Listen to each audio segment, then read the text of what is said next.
વડોદરામાં ટીઆરબી જવાનોની ગંભીર બેદરકારી। ટ્રાફિક સમસ્યા વચ્ચે ટીઆરબી જવાનો મોબાઈલમાં વ્યસ્ત રહેતા હોવાના દ્રશ્ય। વોર્ડ 11 4 રસ્તા પર મહિલા ઓફિસમાં બેસી ચેટિંગ કરતી હતી। મહિલા ટીઆરબી જવાનના દ્રશ્ય કેમેરામાં કેદ થયા। કામને સાઈડમાં મૂકીને ચાલુ ડ્યુટીમાં ચેટિંગ કરતી મહિલા દેખાઈ। વિડીયો વાયરલ થતા ટીઆરબી જવાનો પર અનેક સવાલો ઉઠ્યા છે।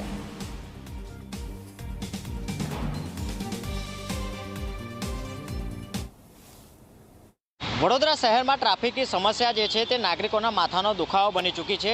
ત્યારે મહત્વની વાત છે કે વડોદરા શહેરના આજે વિસ્તાર જે કહેવામાં આવે વોર્ડ 11 ઘડિયાળ ચોક જે કહેવામાં આવે છે, સર્કલ જે કહેવામાં આવે છે તે વિસ્તાર છે। અહીંયા આગળ ટ્રાફિકની સમસ્યા એટલે ખૂબ જ માથાનો દુખાવો થઈ જતો હોય છે। સાંજના સમયે મોટું ટ્રાફિક જે છે જામતું હોય છે।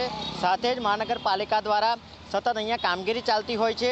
અહીંયા એક સાઈડનો રોડ જે છે તે રોડ ઉપર ડ્રેનેજની તમામ કામગીરી ચાલી રહી છે, જેને લઈને ખૂબ જ ટ્રાફિક જે છે તે અહીંયા થતું હોય છે।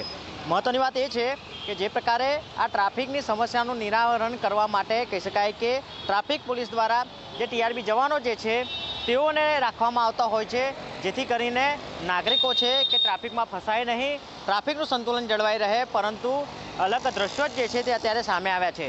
આ તમામ ટીઆરબી જવાનો જે છે તે મોબાઈલમાં વ્યસ્ત હોય તેમ લાગી રહ્યું છે।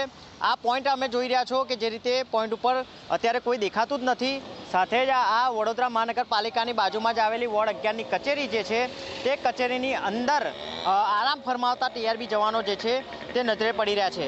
મહત્વની વાત છે કે જે રીતે વડોદરા શહેરમાં સતત ટ્રાફિકની સમસ્યા દેખાઈ રહી છે, સાથે સાથે જ આપ જોઈ રહ્યા છો કે મહાનગરપાલિકાની વિવિધ કામગીરીને લઈને રોડની અનેક જગ્યા પર કામગીરી થતી હોય છે। ત્યારે આ પ્રકારની કામગીરીને લઈને અત્યારે જે ટ્રાફિકની સમસ્યા છે તે માથાનો દુખાવો બની ચૂકી છે। પરંતુ ક્યાંક તો વડોદરા શહેરમાં ટ્રાફિકના જે જવાનો હોય છે તેઓ મોબાઈલમાં વ્યસ્ત દેખાતા હોય છે, મોબાઈલ પર ચેટિંગ અને વાતો કરતા જોવા મળ્યા છે, જેથી કરીને સવાલો ઊભા થઈ રહ્યા છે કે ટ્રાફિક પોલીસની અધિકારીઓની ટીમ છે તે કયા પ્રકારની કામગીરી કરી રહી છે। શહેરમાં ઠેર ઠેર આ પ્રકારે ટ્રાફિક છે અને જેના કારણે જ કહી શકાય કે લોકો હેરાન પરેશાન થઈ ચૂક્યા છે।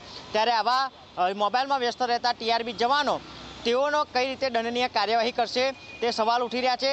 સાથે ટ્રાફિક પોલીસ જે છે તે વિવિધ જગ્યાઓ પર વિવિધ મેમો આપતા હોય છે, નાગરિકોને હેરાન પરેશાન કરતા હોય છે, ત્યારે પોતાના ટ્રાફિક જવાનો પર કઈ રીતની કાર્યવાહી કરશે તે સવાલો જોવા મળ્યા છે।